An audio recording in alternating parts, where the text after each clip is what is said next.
Alvin colony division NTR Nagar కాలనీలో 2 వీధుల్లో drainage line jam అయ్యి సమస్యగా ఉందని కాలనీ ప్రజల సమాచారంతో షేర్లింగంపల్లి శాసనసభ్యులు పిఎస్సి చైర్మన్ అరికపూడి గాంధీ మరియు డివిజన్ మాజీ కార్పొరేటర్ దొడ్ల వెంకటేష్ గౌడ్ ఆదేశాల మేరకు యువనేత దొడ్ల రామకృష్ణ గౌడ్ కాలనీలో పర్యటించి ఎయిర్టెక్ యంత్రంతో మరియు వాటర్ వర్క్ సిబ్బందితో డ్రైనేజీ లైన్ దగ్గరుండి క్లియర్ చేయించి సమస్యను పరిష్కరించడం జరిగింది. ఈ కార్యక్రమంలో మల్లేష్ కాజా, సూపర్వైజర్ శివ తదితరులు పాల్గొన్నారు.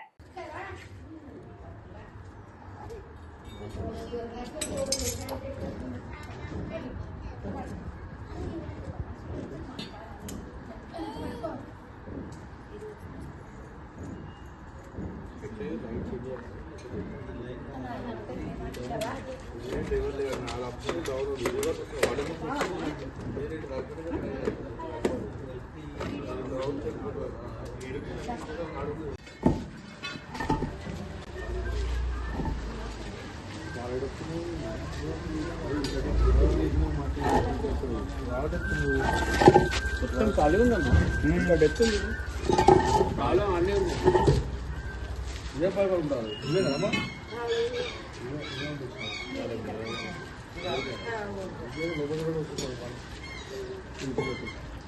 మరిన్ని అప్డేట్స్ కోసం మా ఛానల్ని సబ్స్క్రైబ్ చేయండి.